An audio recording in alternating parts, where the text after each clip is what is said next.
నీ బిడ్డలు తాగుబోతులు అనా, నీ జీవితం అన్యాయం అయిపోయింది అని అనా, నీ జీవితంలో అంతా దరిద్రమే ఉంది అనా, ఒక్కటే దేవుడు చెప్తున్నాడు, నీ జీవితము నాది.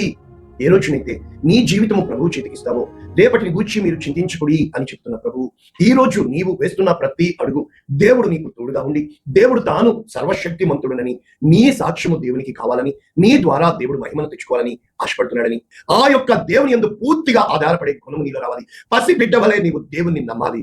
ఏ రోజునైతే నువ్వు నమ్ముతావో నమ్మువానికి సమస్తము సాక్ష్యం. అయితే నమ్ముట నీ వలనైతే నమ్మకము వల్ల నీవు నమ్మిన ఎడల దేవుని మహిమను చూస్తావు. అంటే దేవుడు తన మహిమకు కారణంగా నిన్ను సాధనంగా వాడుకోవాలని, నిన్ను నిబంధనగా చేయాలని, నీ జీవితంలో వస్తున్న ఇటువంటి అనేకమైన యుద్ధములు తీసుకొని వస్తున్న వాడు దేవుడని నీవు నిలిచి ఉండి దేవుని మీద ఆనుకున్నప్పుడు ఆ యొక్క గొలియాతుని దావీదు చెప్తున్నాడు, యుద్ధము యెహోవాదే అని చెప్పి. మరి దావీదుకు విజయం ఇచ్చిన దేవుడు, హిజ్కియాకి విజయం ఇచ్చిన దేవుడు, యెహోషాపాతుకు విజయం ఇచ్చిన దేవుడు, గిద్యోనుకు విజయం ఇచ్చిన దేవుడు, ఆది కాండం మొదలుకొని ప్రకటన వరకు ప్రతి విషయంలో కూడా దేవుడు విజయమునిచ్చే దేవుడుగా యెహోవా నిస్సీగా నా జీవితంలో అనేక విషయాలలో సాక్ష్యం పలికిన దేవుడు.